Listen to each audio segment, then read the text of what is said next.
So pakita mo kung ano, may no right turn on red signal. Tingnan mo. No right lane must turn right. Yan. Papakita ko po sa inyo kung pwedeng kumanan o hindi. So dito po, hindi po green light yun. Yung pakita mo yun. Hindi siya green light. Ang green light yung pakaliwa sa kabila.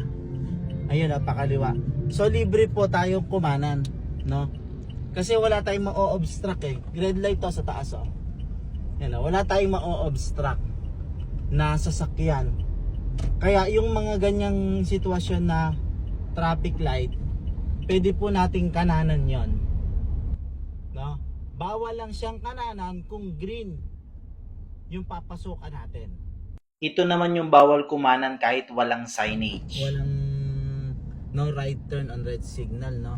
Pero tignan mo, dahil highway yan, bawal kang basta kumanan dyan. Lalo kung may nanguhuli doon. Kasi ano yan mag-give way ka sa right of way rules May traffic light, may maraming volume ng sasakyan, kakanan ka ba dyan? Huling ka na enforcer doon, diba? Ito sa Ross Boulevard, ganun din yun sa kanina. Walang no right turn on red signal. Ayan, tignan mo kumakanan sila Dahil nga, pakita mo kumakanan na siya. Dahil pula na yun Tapos wala na silang mahaharangan. Ganun din yung ginawa natin kanina. So kahit wala siyang no right turn on red signal, pagka kumanan ka dyan, nang naka-green yung volume ng sasakyan, huhulihin ka.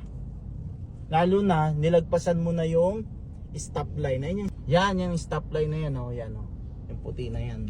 Road and Machine Care, laging magtagubilin sa ating pagbiyahe at laging maging caring sa ating pagmamaneho. Muli po, salamat po sa Diyos.